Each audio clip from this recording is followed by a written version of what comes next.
안녕하세요. 3학년 가정 수업 시작합니다. 안녕하세요. 우리 1학기까지는 이제 식생활에 대해서 공부를 했는데요. 이번 단원부터는 주생활에 대해서 공부를 할 거예요. 그래서 3학년 가정 2학기 첫 번째 시간 주생활 문화와 주거 공간 활용입니다. 자, 2-1 단원이에요. 주거와 주생활 문화. 학습 목표입니다. 주거의 의미와 주거 가치관을 설명할 수 있다. 우리가 이제 주거에 대해서 오늘부터 공부를 할 건데, 일단 주거의 의미가 무엇인지에 대해서 공부를 하고 가치관에 대해서 공부를 하는 이 두 가지에 대해서 오늘 공부를 하도록 할 거예요. 의미와 가치관. 이제 2학기 하면서 한번 새로운 방법으로 이렇게 영상에다가 얼굴도 넣어서 같이 인사할 수 있는 이런 새로운 방법 한번 해봤어요. 이제 하다가 또 다른 방법이 또 괜찮은 것 같으면 또 다양한 방법을 통해서 여러분이랑 좀 더 온라인 수업이 재밌게 진행될 수 있도록 같이 노력해봐요.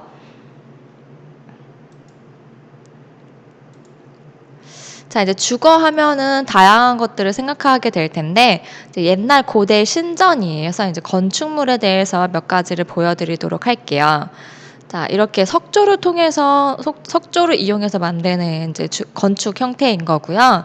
두 번째는 석조뿐만이 아니라 이렇게 나무, 목재, 아니면 벽돌 이런 형태를 통해서 만들어내는 건축물도 있고, 이렇게 초고층 건축물, 이제 우리 수도권에도 많이 지어지고 있죠. 서울에서 여러분 살고 있으니까 이 근처에 가장 높은 뭐 롯데타워라든지 이런 것들도 다 초고층 건축물에 해당되고, 밑에 보시는 것처럼 여기서 초고층, 여기 밑에 있는 것처럼 주택, 이렇게 이제 여러 가지 주거 형태가 공존하는 이런 것들도 많이 볼 수 있고, 그 다음 이제 고대에 해당되는 이렇게 돔 형태, 여기 지금 보시는 것처럼 색깔이 겹치니까 이 부분이 이제 돔 형태예요. 이렇게 되어 있는 거랑, 근데 이제 초고층 빌딩에 해당되는 이런 거는 이제 철근 콘크리트 구조를 통해서 많이 만들어지는데, 이런 것들을 통해서 전창 유리로 되어 있는 건축물도 많이 볼 수 있습니다.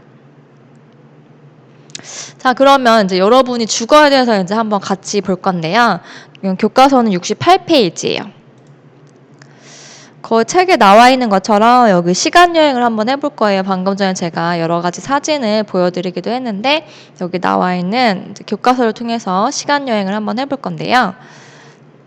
자, 어떤 거냐? 초반에 맨 처음에는 이렇게 건축물을 짓는다기보다는 이제 구석기 시대죠. 이때는 이제 이동 사회이기 때문에 이렇게 막 이동을 하다가 이 동굴 괜찮다 그러면 거기 이제 자리를 잡고선 비바람을 피해서 이렇게 불을 지피면서 이렇게 생활을 하는 것이 있었고, 그 다음 신석기 시대에는 드디어 이제 농경 사회로 됐죠. 그래서 정착을 하게 되면서 집을 짓게 되었어요. 이게 움집 형태, 볏집을 이용해서 이렇게 만들어 있는 거 어디에 있냐면 암사동에 있죠. 그래서 가깝게 여러분은 움집을 볼 수 있는 그런 동네에 살고 있어요. 그래서 아마 소풍이나 이런 걸 통해서도 움집에 한번 가본 적이 있을 것 같긴 한데, 자, 그 다음 이제 철기 시대에 보시면 바닥에서보다 높게 이렇게 바닥에서 떨어져 있는 형태로 지어져 있는 집들, 정자 형태, 우물정자 형태로 모양으로 지어져 있는 집들도 이제 나타나기 시작했어요. 다음 이제 삼국시대에 들어와서는 이때부터는 이제 정말 갈대, 볏집, 그래서 지붕을 엮어서 만들어지는 어떤 거 초가집이 생기기 시작했고, 우리나라는 사계절이 있기 때문에 겨울을 잘 지내기 위해서 어떤 형태? 온돌 형태의 난방 구조도 생기기 시작했죠. 이거는 언제 보급되었다? 널리? 그렇죠. 고려시대에 널리 보급되었고요. 조선시대에서는 여러 가지가 있는데, 그 중에 이제 온돌은 당연히 정착이 되었고, 마루는 언제? 여름 계절을 나기 위해서 시원한 마루 형태가 생기기 시작했죠. 이게 전통 한옥의 기본 형태인 거예요. 자, 이제 현대로 보면은 아까도 이제 소개해드린 것처럼 초고층, 다른 펜을 땡겨 이렇게 해당되는 초고층에 해당되는 이런 아파트 구조, 그 다음에 이제 한옥이 공존하죠. 이제 사라지고 있긴 하지만 이렇게 공존되면 한옥에서 지금 서구식 형태로 이렇게 같이 되어 있고, 이렇게 낮은 다가구 다주택이랑 이렇게 아파트 형태가 이제 다양하게 모양이 이제 여러분이 이제 거주할 수 있는 형태로 되어 있어요. 어때 좀 시대적 변화 흐름을 조금은 이해할 수 있겠죠. 자, 그러면 우리가 여기서 그치는 것이 아니라 미래에는 내가 살고 싶은 집 어떤 집인지 한번 학교에 있었으면 이야기를 해봤을 텐데, 여기서는 잠깐 한번 생각을 해봄에 따라서 어떤 것들이 있을까? 여기는 이제 수중에서 혹은 우주에서 아니면 이제 또 다른 공간인 지하에서 이런 것들에 대해서 얘기해보고 생각해 볼 수 있겠죠. 자, 주거의 의미에 대해서 이제 공부를 할 거예요. 주거란 무엇이냐? 가족 생활을 담는 그릇이다. 라고 정의를 내릴 수 있고, 주택 공간과 함께 그 안에서 이루어진 개인, 가족들의 어떤 거? 생활. 그 다음에 이웃과 지역사회를 둘러싼 모든 환경. 이렇게 해서 생활이라는 문화적인 차원이 들어가 있는 거예요. 그래서 여기 공간 플러스 여기 생활. 그래서 주택이라는 건축물과 생활이 들어있는 요거 두 가지가 합쳐져 있는 것을 주거라고 해요. 이해하십니까? 자, 그래서 어떻게 주택이란 차이가 이제 나오겠죠. 주택은 형태를 지닌 건축물인 거고요. 주거는 생활을 담아내는 공간과 문화, 환경 이런 걸로 의미가 있기 때문에 주거가 좀 더 큰 형태로 볼 수 있겠죠. 주택보다 좀 더 큰 범주예요. 그래서 주거랑 주택에 대해서 한번 공부를 하고 있고요. 자, 기능에 대해서 우리가 공부를 같이 해봐야 되는데, 기능의 첫 번째는 중요한 것들이 여기 나와 있어요. 5가지. 가족, 생명, 재산 보호. 그래서 이제 아까 전에도 동굴로 우리가 집을 막 찾아다니면서 이제 예전에 이동 생활에 했었다고 얘기를 했잖아요. 그러면 이동 생활을 하면서 그때 이제 비바람으로부터 혹은 외부에 있는 이제 여러 가지 동물들로부터 나의 생명과 재산을 보호하는 게 1차적인 주거의 기능이에요. 그래서 이거를 집으로 지어가지고 좀 더 튼튼한, 또 높은 이렇게 되어 있는 게 주거의 기능. 첫 번째, 생명과 재산 보호.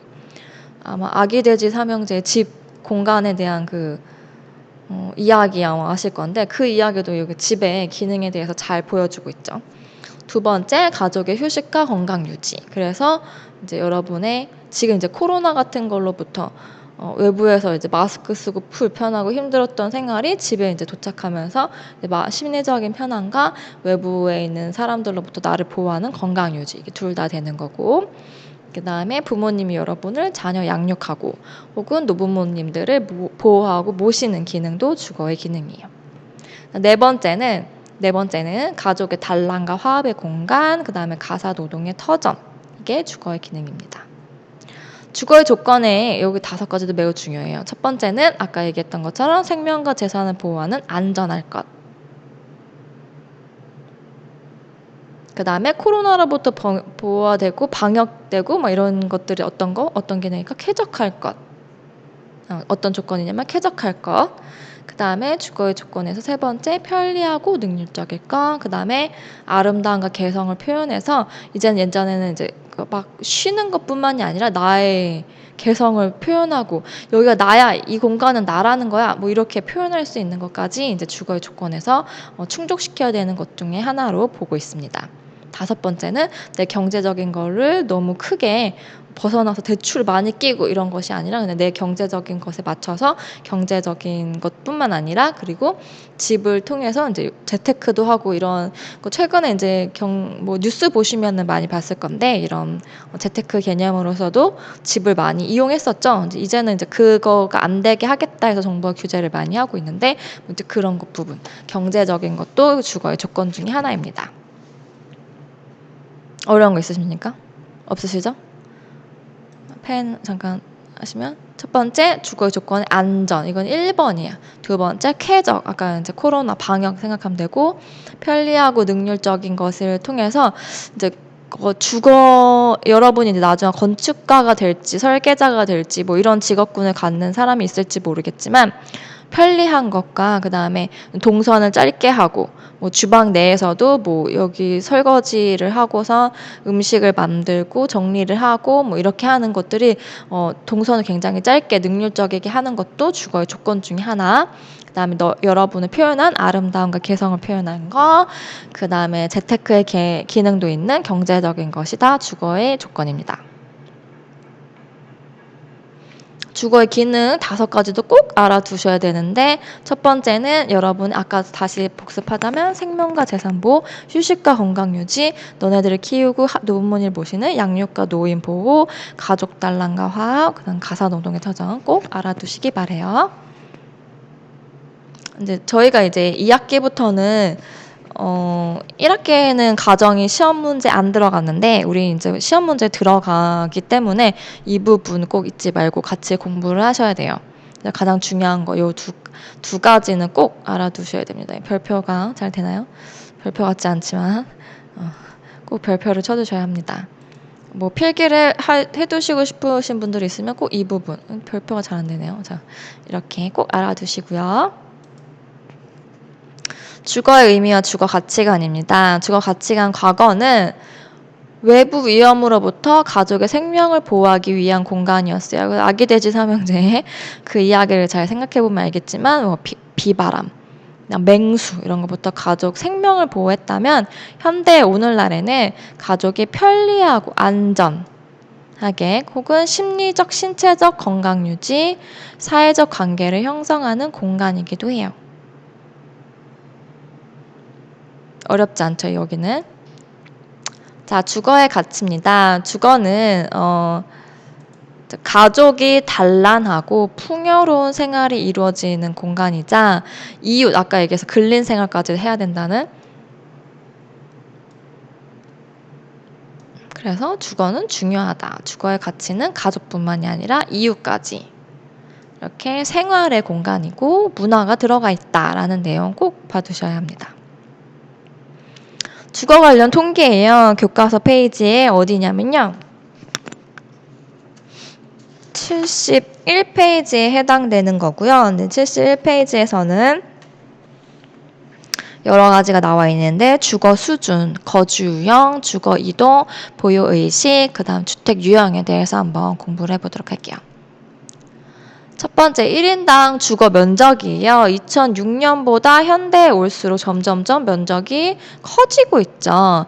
최저주거 기준 미달 가구 비율이 2006년에는 뭐 이만큼 높았어. 하지만 현대에 이를수록 적어지고 있어요. 이 최저주거 기준이란 무엇이냐면 사람이 살기 위해서 살기 좋은 생활, 쾌적해야 된다는 게 아까 조건이었잖아요. 이런 것들이 가구 구성별 면적, 필수 설비, 화장실 같은 거, 뭐 집에 화장실 2개가 혼자 사는데 2개 있는 것보다는 4명이 있는데 2개 있어야 되고 이런 것들 있잖아요. 그래서 근데 혼자 살고 4명이 사는데도 화장실도 하나도 없어. 이런 것들 필수 설비가 필요한데 그런 것들이 어떻게 되고 있느냐? 구조, 성능, 환경 등의 최저 수준을 정한 것이 바로 학교에서 녹음을 하니까 이렇게 종소리도 들리네요. 이런 것이 바로 최고 주거 기준이에요. 최고 주거 기준은 점점점 충족되고 있어서 현대에는 기준 미달 가구인 거지. 안 되는 집은 이제 적어지고 있다. 1인당 주거 면적이 점점점 넓어지고 있기 때문이다라고 보시면 됩니다. 둘은 연관이 있죠. 자, 2014년에 계속 조사한 것들을 보여주고 있어요. 거주 유형은 자가, 내 집인 거고 차가 빌린 거예요. 그래서 뭐 전세, 월세는 차가에 해당되고 자가집 기준이 조금 줄었고 차가 기준은 조금 늘었다라는 내용이고 수도권에는 마찬가지로 지금 보라색 자가가 점점 줄었고 차가가 늘었다는데 어떻게 보십니까 이거?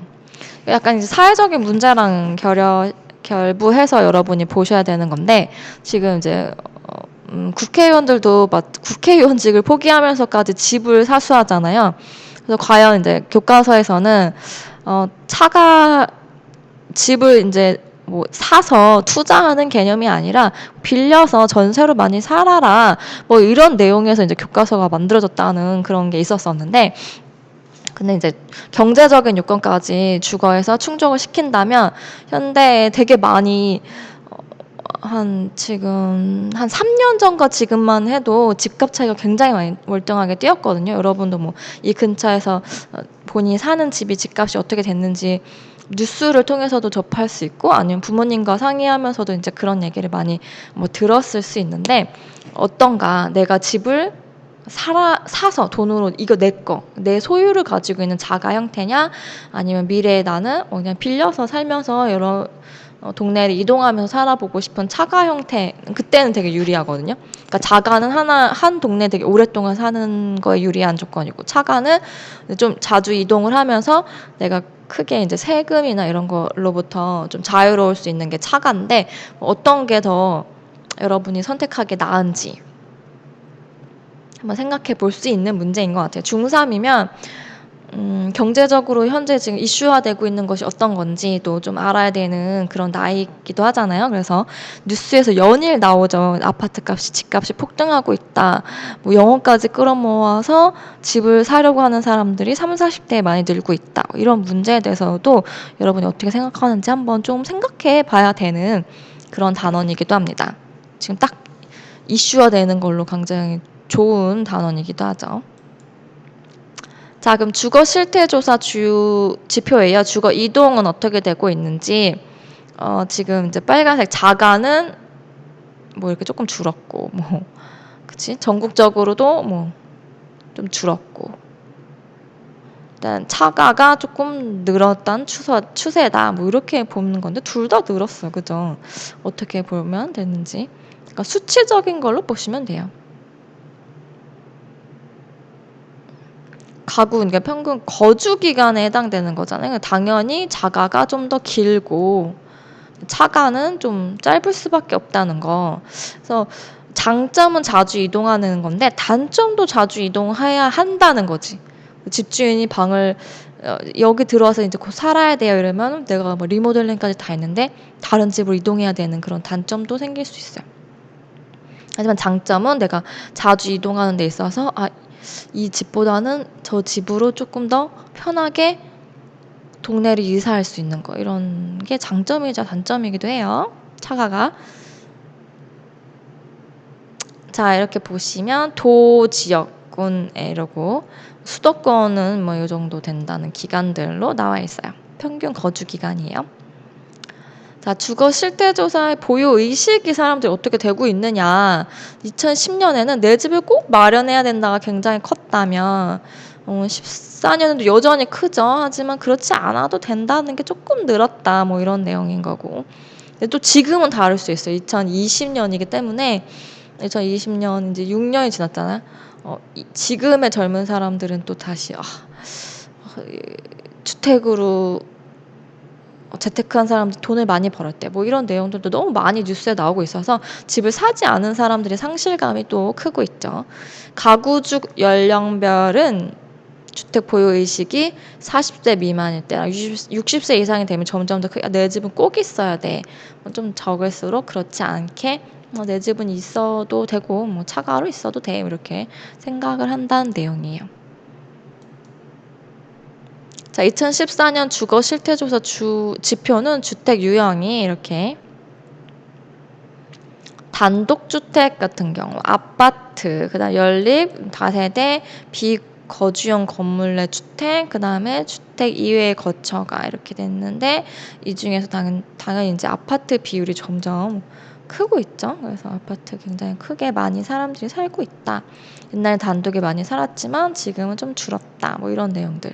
아파트의 종류는 5층 이상이 되면 아파트라고 하고 연립주택은 4층 이하 이제 면적이 커야 되는데 이런 거. 그다음 다세대 주택은 4층 이하이면서 연면적이 좁은 거. 그죠? 자, 주거생활 의식은 개인이나 가족의 주거 공간에 추구하는 생활 방식, 그다음에 가족의 가치관, 직업, 취미, 개성에 따라 매우 다양하게 나타나고 있어요. 그래서 사람이 생각하는 게 모두 다 다르기 때문에 모두 같을 수가 없어요. 그렇기 때문에 집이 다르지만 선택 기준, 구성 방식, 공간 활용 방법 이런 게 다 영향을 여기에서 미친다. 그래서 다양한 가족 구성원의 다양한 요구가 충분히 반영될 때, 그래서 예를 들면 여러분 이제 4인 기준의 핵가족이에요. 그러면은 부모님, 여러분의 어머니, 아버님 이렇게 두 분에서 의견이 예전엔 정말 많이 반영됐다면 최근 같은 경우에는 여러분의 의견과 여러분의 교육 이런 것들도 다 반영이 돼서 집을 선택한다라는 내용이죠. 또한 이제 최근에는 이제 여기 나와 있는 것 중에 취미 개성 이런 게 많이 나와 있는데, 뭐 제주도나 이렇게 지방에 이동해서 살고자 하는 사람들도 많이 있어요. 그래서 그런 부분들도 다 나는 정말 서핑을 너무 좋아하고 바다를 너무 좋아해. 그럼 나는 바닷가에 살아야지. 이렇게 해서 뭐 이제 또 수도권 중에 어디 부산이나 제주도 이런 쪽으로 많이 이동하기도 하죠.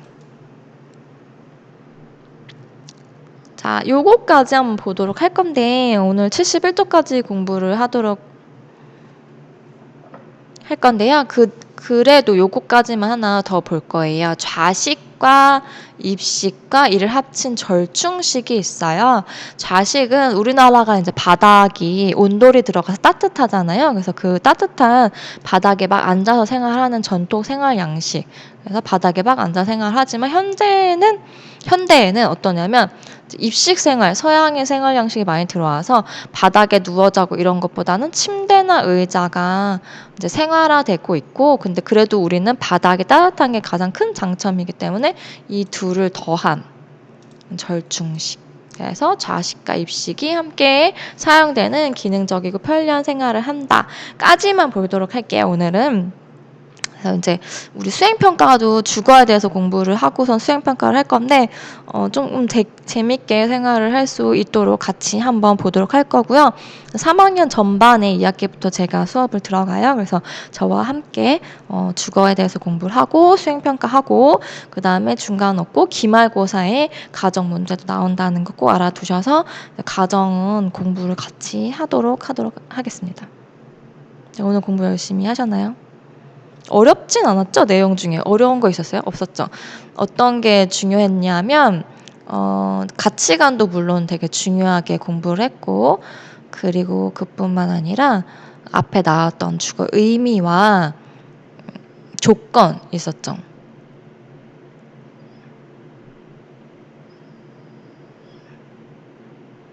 여기 부분은 꼭 중요하게 보셔야 돼요. 교과서에 70페이지에 여러분이 읽으면서 줄을 한번 쳐보시면 되는데요.